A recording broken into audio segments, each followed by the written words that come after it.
Olá pessoal, é um prazer estar novamente com vocês. Eu agradeço a atenção, agradeço as energias de cura e carinho que recebi durante esse tempo. E hoje nós vamos falar de dois temas muito recorrentes, mas muito assim conhecidos até também. Primeiro nós vamos abordar o suicídio, depois o aborto. Então, na questão do suicídio, é uma questão já também refletida por nós, só que hoje nós vamos esmiuçar um pouco melhor esse fato. Então, isso é pedido até por conta de certas estatísticas. Divaldo Pereira Franco diz que a causa-morte doravante será numa porcentagem de 25% devido ao suicídio. Então, as pessoas suicidam por vingança, por decepção muito grande, por impotência perante uma falência financeira, enfim. É um estado de muito choque, de muito estresse, de sensação insuportável para quem atenta contra a própria vida. Mas eu creio que a causa maior que leva a um suicídio é mesmo o materialismo no que respeita a ensinar que a morte do corpo é o fim de tudo. No que respeita a falar que depois da morte nada mais existe, quando nós sabemos que existe uma vida mais pujante que essa nossa. Uma sociedade fervilhante, com escolas, hospitais, entretenimento, abrigos para animais, um departamento de ciência, arte e tecnologia, uma dimensão ainda superior de seres iluminados. Então, esse nosso canal, abordando temas como os corpos sutis, sobrevivência da alma, o valor da prece, mais que nunca é necessário também que nós partilhemos estas reflexões, porque tem que atingir maior número de pessoas. E isso tem que ser começado a ser refletido dentro dos lares, principalmente, porque até chegarmos numa educação formal, cujo currículo abordem esses temas, 2057 vai chegar aí, e nós ainda não saímos do lugar na questão do que tange uma sociedade mais espiritualizada, mais fraterna, mais solidária, enfim. Então, a sociedade aponta, por exemplo, o suicídio como vingança. Eu tenho caso de família que assim aconteceu. É interessante que uma tia, denominada Leontina, era mesmo uma leoa, no tocante à fibra para a luta, a suportar as tragédias da vida. Ela teve 2 filhos que se suicidaram. Uma moça se casou muito bem com uma pessoa aparentemente muito caridosa, muito fraterna.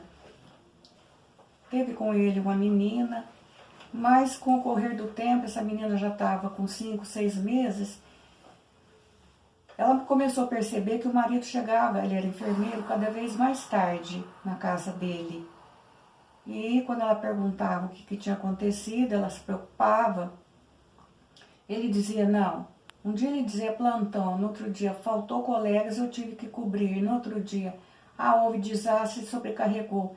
Cada dia era uma desculpa. Até que o ciúmes foi se desenvolvendo nela, ela resolveu segui-lo. Ele se encontrava com uma outra mulher, com uma pessoa, e ela investigando isso, ela descobriu que o caso era muito antigo, e que agora havia assim, se tornado mais frequente, mais constante.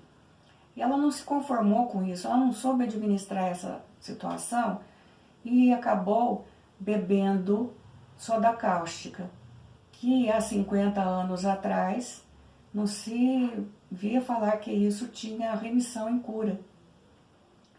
E ela tomou essa soda cáustica, mas deixou grudada na porta uma carta explicando os motivos e dizendo que ela esperava que, pelo suicídio, os dois não tivessem mais paz.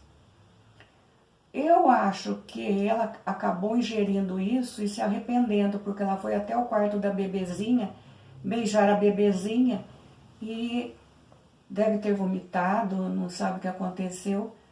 O líquido que saiu da boca no beijo queimou o pescoço da bebezinha. Ela se dirigiu para a rua, certamente para pedir socorro para a filha, e não deu tempo. Mas os vizinhos chegaram, leram a carta porque estava exposta, acudiram a bebê, e o intuito dela de vingança não adiantou nada. Por quê? Porque dali um mês os dois amantes formalizaram a situação, só que houve uma coisa que, a meu ver, não devia ter acontecido. A mulher batalhou para que a criancinha fosse entregue à avó, a Leoa, a Leontina, para que fosse criada. Ela não se sentiu bem criando filha de que não era dela. Tá bom. A Leontina, assim, aceitou de muito bom grado. Já era viúva de um marido também que muito intratável, muito difícil. Mas dali, alguns meses, ela teve um segundo desgosto. Um dos filhos dela, irmão da primeira que ela perdeu por suicídio, também suicidou. E foi uma surpresa muito grande, porque esse rapaz, ele era um dos mais bonitos da cidade, uma cidade muito pequena, impecável. Há 50, 60 anos atrás, a moda era terno, muito bem passado, terno de linho. Enfim, o visual dele era muito agradável, uma pessoa muito alegre, que de repente entrou num processo que hoje nós chamamos de depressão, mas deveria ter também um componente espiritual de obsessão e mesmo de subjugação. Ele era uma pessoa dada à brincadeira, dada à alegria, só que materialista, pelo que a gente pode deduzir. Ele passava em encruzilhadas até chegar junto à casa, e nas encruzilhadas, certas seitas costumam colocar oferendas. E se a oferenda fosse gostosa, ele carregava para a casa dele. Assim, numa maior preocupação, e se alguém observar, só deixa aí, você não sabe de quem que é, para que é. Ele falava, não é por nada. Vocês estão pensando que serve de alguma coisa? Se servisse, quem faz isso já estaria tudo rico. E assim foi. De repente ele entrou num processo tão doentio que não trocava de roupa, não tomava banho, era casado, não cuidava da família, sumia por alguns dias, depois aparecia. Chegava na casa do meu pai para conversar com meu pai, que eram primos, mas se tratavam de irmãos, tamanha a ligação dos dois. Porque realmente ele era uma pessoa muito afável. Ele sentava atrás da porta. Aí meu pai falava, sai daí, vamos conversar aqui na roda, não quero ser visto. Aí ele sumiu por mais tempo, deu o quarto dia, a mulher procurou meu pai e falou, olha primo, Francisco está sumido e eu quero que você me ajude a procurar. E a conversa não tinha nem terminado ainda, chegaram alguns meninos falando, olha, o seu Chico está em tal lugar, suspenso em uma árvore. Meu pai foi para lá junto com a polícia, mas constatou apenas a morte já. Eu creio que ele, se ele realmente, como ele realmente vivia num processo depressivo ou obsessivo, ele foi socorrido. Ele não foi jogado com muita dificuldade de amparo nas trevas, apesar de materialista. Porque a espiritualidade sabe trabalhar esses casos e entendê-los muito melhor que nós. E não há regra quanto ao acolhimento. O amparo sempre acontece em qualquer situação, mesmo que seja para com o animal. Só que, como geralmente o suicida não reconhece que morreu e ainda sente o corpo material, porque o duplo etérico ainda não se dissolveu e o astral nem se vai dissolver tão cedo, ele acredita que está vivendo na matéria, ele foge. Ele é atraído para a matéria densa de onde saiu irresistivelmente. Mas eu acredito também que o Francisco, dado ao processo depressivo, ele realmente teve um amparo mais facilitado. E dado o tempo transcorrido, eles devem estar já, tanto ele quanto a irmã, que suicidou primeiro, e ainda criticava a irmã pelo gesto deslocado e acabou fazendo igual. E já devem estar para encarnar, se tudo correu bem do lado de lá. E a gente poderia sempre frisar o que está atrás disso. A crença de que o corpo é o último recurso de uma vida, que a vida acabou aí, quando na verdade há os corpos sutis que continuam sofrendo, há as colônias trevosas, bem como há as estações de refazimento, os hospitais, enfim, tudo que é necessário para bem amparar essas pessoas desorientadas. Mas o Divaldo Pereira Franco também tem um caso muito interessante de alguém que ele passava naquele determinado local, alguém chorava, alguém gemia, alguém gritava, e ele foi saber, achando até que era tão real isso, que se tratava de um encarnado. Na verdade não era. Era um desencarnado que se jogou na frente de uma locomotiva e ele ficou ali. Ele não consentiu em ser removido, porque ele não acreditava na morte, mas ele queria tratamento. O Divaldo orou muito ali, orou muito por ele. E com o passar assim, dessas ocasiões de orações, ele foi se sentindo melhor. O corpo parecia que foi se recompondo, o corpo astral, claro, porque o físico foi sepultado naturalmente. Só que o Divaldo avisou para ele: agora você vai ser socorrido, vai ser transportado para o hospital, e eu oro para você, não vou lá no hospital, vou orar para você lá da minha casa. E o Divaldo teve um contratempo, não se sabe por quê, aquilo saiu da atenção do Divaldo. O Divaldo refaz aquele caminho casualmente, sem nenhum motivo, estava andando e passou por aquele caminho. Encontrou a pessoa na mesma situação em que ele encontrou pela primeira vez. Aí ele perguntou: mas o que aconteceu? Você fugiu do hospital? Ele falou: não preciso de um hospital daquele tipo, preciso que alguém junte os meus pedaços, que eu pare de sofrer. Vamos orar. Orar, tá sentindo melhor? Estou.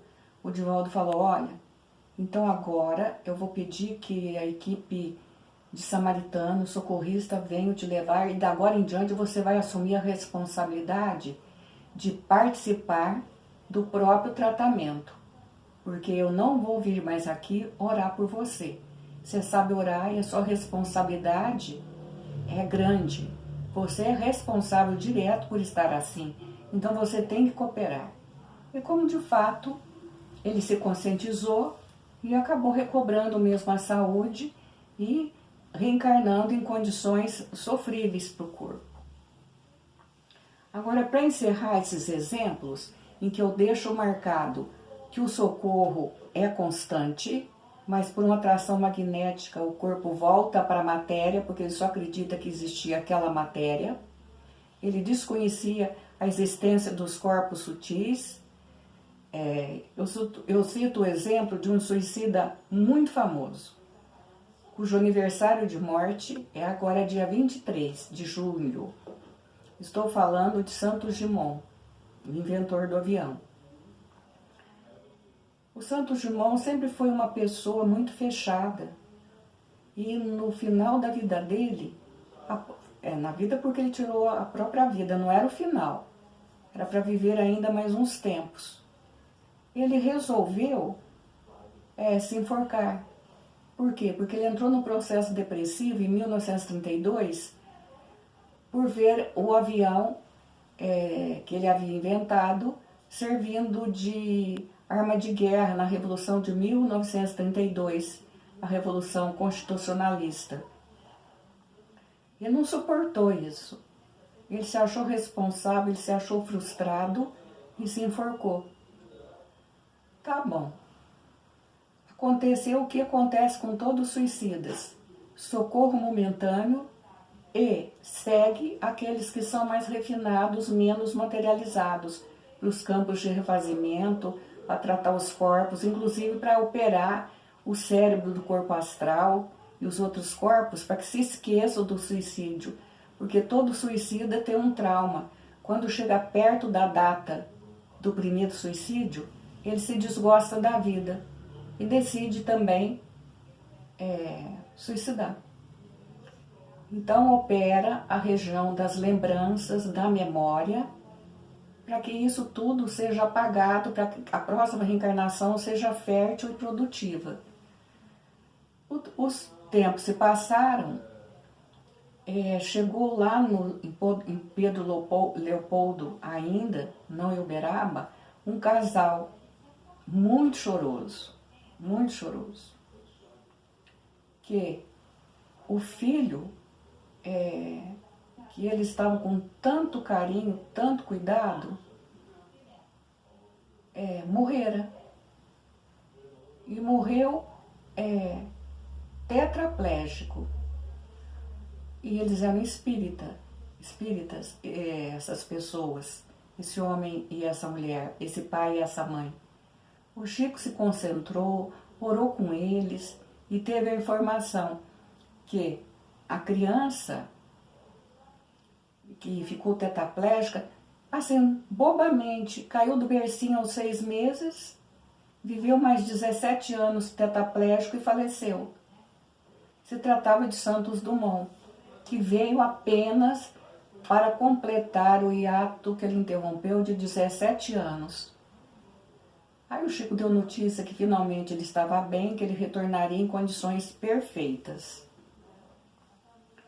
Eu acho que então fica claro que nós temos que analisar esses casos um a um, na certeza da imortalidade da alma, na certeza da lei de causa e efeito ou do karma, em que a gente recebe as benesses que plantou, mas também as dificuldades que igualmente plantou. Mas que no final, dependendo também da nossa responsabilidade, tudo dará certo e a cura advém. Agora vou refletir sobre um tema que vocês pediram: o aborto.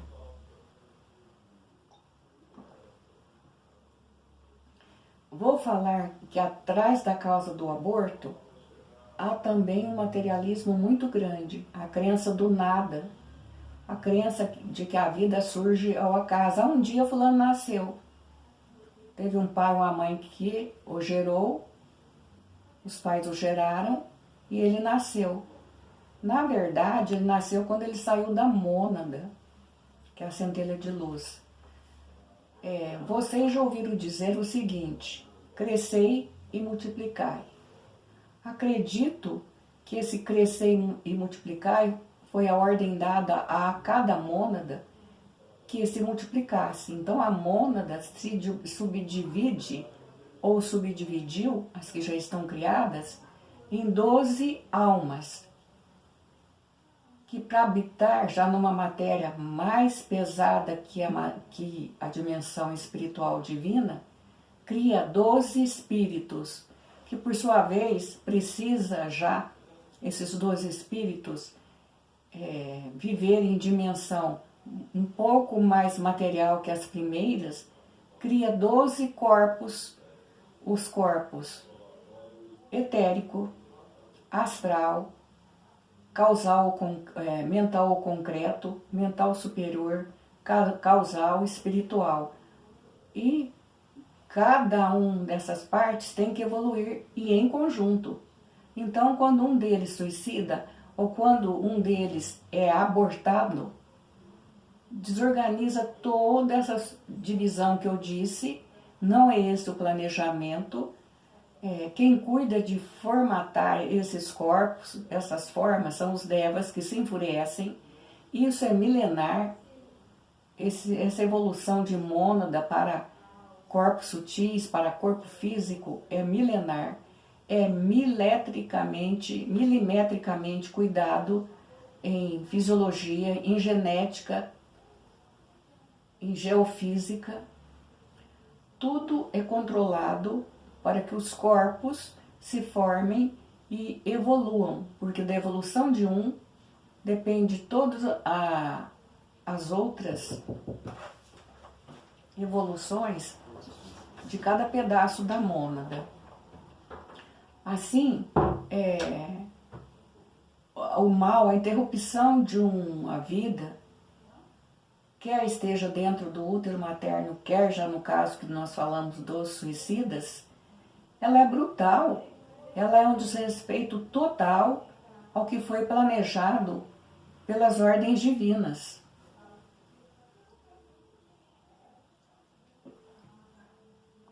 Trata-se de um crime de difícil remissão.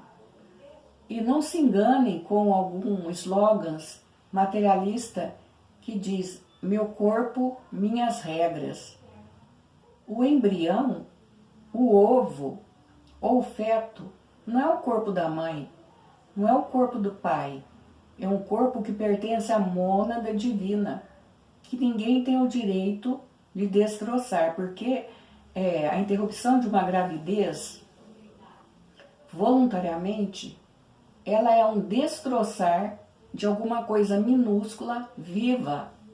É como se pegasse um ser vivo, muito pequeno, minúsculo, mais vida, e apertasse contra as unhas. E eu não vou discutir aqui, eu não vou colocar aqui as diversas formas de aborto. Aliás, hoje nem se gosta que converse em aborto. O politicamente certo hoje é interromper a gravidez. A lei permite sim que seja interrompida em casos de estupro, mas eu pergunto, que culpa tem a mãe, a criança? Que culpa tem o embrião, o feto? Ele não é filho do estuprador, mesmo que fosse. Ele é filho, repito, de uma mônada que veio se dividindo, materializando ao ponto de ser materializada dentro de um útero. E de 4 a 6 horas de concepção, o espírito, com todos os corpos, liga-se ao feto, ao ovo, no caso, ao embrião, e no feto já está ligado. E a concepção acontece antes da mulher saber que está grávida. Então, não há como dizer, nessa fase pode-se abortar, que nada acontece com o espírito. É engano. É desconhecer o tempo dado de 4 a 6 horas para que os laços cheguem e vão começar a se desenvolver em torno do ovo, do embrião ou do feto. Não há justificativa espiritual para se cometer um infanticídio, um assassinato, um homicídio. Que é isso que é. A criança, dentro do útero materno, não tem condições de falar não me mate. Não tem condições ainda de chorar. E há países que até admitem assim, o aborto, a interrupção da vida, em meses muito avançadas. Quando as vidas estão muito avançadas. Quando o certo seria a prevenção. Ninguém é obrigada a criar alguma coisa que não queira, mas todos somos obrigados a cuidar do que semeamos. E o aborto, ele é até amparado em lei, todo mundo sabe, em caso de estupro, em caso de a mãe corre perigo de vida. E assim também é preciso lembrar que cada caso é um caso. Divaldo tem uma fala muito interessante, que ele fala sobre a mãe dele, que teve, na maior dificuldade, 13 filhos, ele é o último.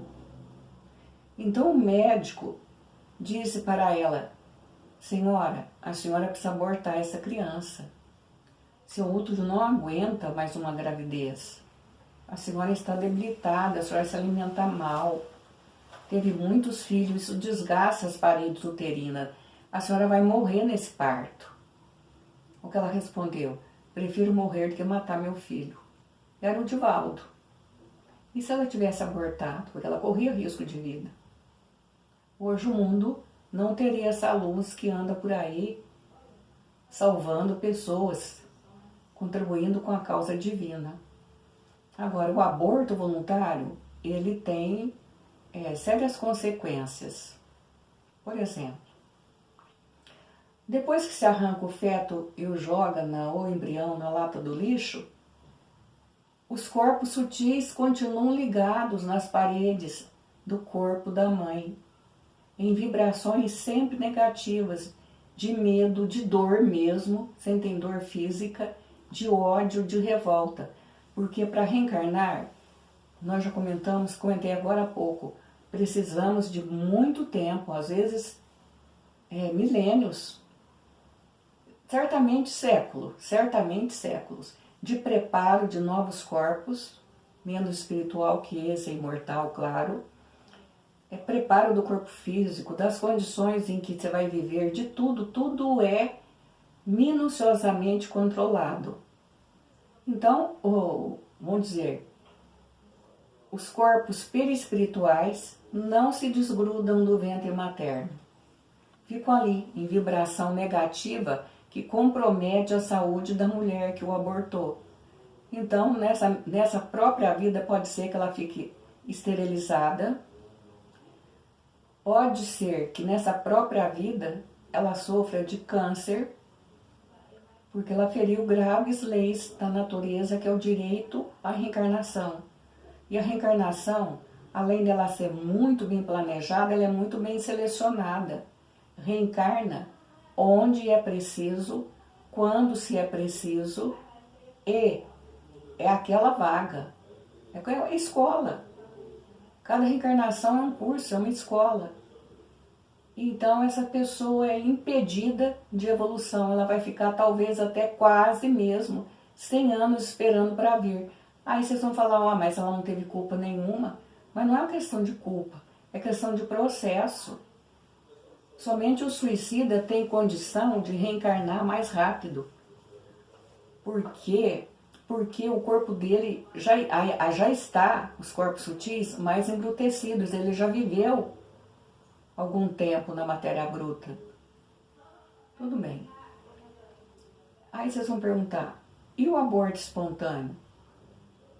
A mãe tem aí um parto e é apenas o embrião, porque não deu nem tempo de formar um feto ou um corpo. Tudo bem, para a mãe tudo bem. Ela não contribuiu para o assassinato. Agora, tudo bem para o espírito? Não. Ele vai esperar nova vaga, que poderá demorar, como eu disse, 100 anos. E ele precisa, por exemplo, no caso da Terra, ele teria que ter vindo, porque em 2057 a Terra não vai oferecer mais condições para determinados tipos de vida. Então ele não vai poder ficar mais na Terra. Veja como que as coisas são muito interligadas. Então essas reflexões têm que ser feitas. Mas a mãe não contribuiu para prejuízo nenhum contra o cosmo. Mas ele pode ter desistido de nascer por medo. Ele tem medo do que ele iria enfrentar, que as condições aqui são mesmo desafiadoras, ou ele viu que ele não ia suportar viver no lar que ele concordou em que reencarnaria, porque o último passo da reencarnação é um compromisso traçado entre os pais, entre os mentores e os diretores kármicos. Isso não é o acaso, não é assim, vamos encarnar fulano? Vamos! Não. Tem que ser muito estudado e muito bem pensado. E quando alguma coisa der errado, é um transtorno para o cosmo. As auras ficam comprometidas do individual ao cósmico. O mesmo caso é do natimorto.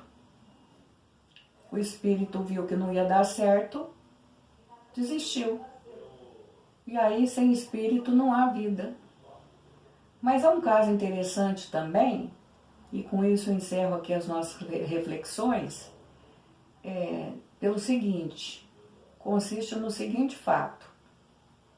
Um casal de médicos queria um filho e não vinha esse filho. Então eles fizeram tratamentos, vários tratamentos, enfim, conceberam. Correu tudo muito bem. No dia do parto, o pai estava tão feliz que ele convidou outros médicos obstetras para assistir e para participar do parto. Ele queria que tudo desse certo. Só que optaram por um parto normal, conforme é o corriqueiro e o normal. Vamos dizer, o parto normal é o normal. E essa criança começou a não nascer. E a mãe começou a ficar muito cansada, foi perdendo as forças, e essa criança com dificuldade, até que notaram que o coração da criança estava enfraquecido. Aí o chefe da sala de parto, o médico, falou: vamos operar, vamos tirar a criança. Mas só que aí já era tarde, a criança estava morta. Então foi assim uma comoção, foi uma tristeza geral, inclusive para a equipe médica, que uns se culpavam: por que não operamos antes, por que nós deixamos, por que foi, por que ele não resistiu, parecia, os exames denotavam uma criança tão saudável. O que aconteceu? Não tiveram resposta. Então, foi uma comoção, uma tristeza que não passou. E esse casal, sabendo também da mediunidade de Chico Xavier, foi até ele, pedindo explicação por que essa criança nasceu morta. Eles não se conformavam, tudo correu bem, a equipe era especialista. O que levou a esse engano de esperar tanto tempo? Qual seria a causa? O Chico respondeu o seguinte: ninguém errou. Certamente tudo daria certo como deu. A espera causou no cérebro do nascituro um problema que não foi previsto, portanto não era interessante a evolução do espírito. As entidades que o assistiam no momento e responsáveis por sua reencarnação retiraram o espírito antes do parto. Então é essa a causa. Mas ele vai voltar. Ele vai voltar e vai ocupar um corpo e desenvolver um corpo perfeito. E tudo vai correr certo. Quer seja um parto normal ou quer seja uma operação cesariana. E isso aconteceu. A criança vive, que hoje é um adulto, em perfeita saúde. E com esses exemplos, eu vou encerrar, mas antes eu queria deixar uma história também muito interessante aqui.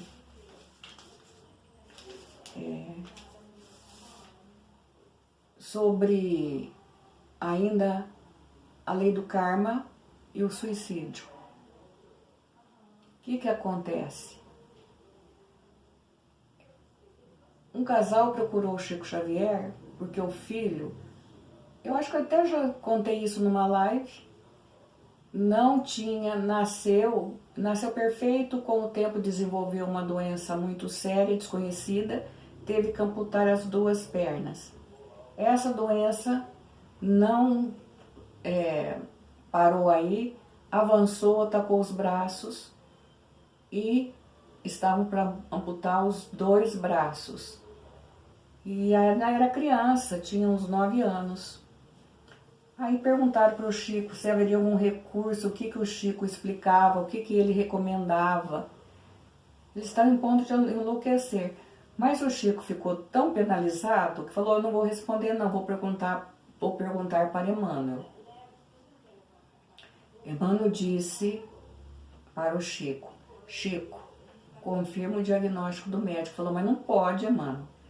Vai ficar só o tronco. Vai ficar só o tronco. Mas por quê?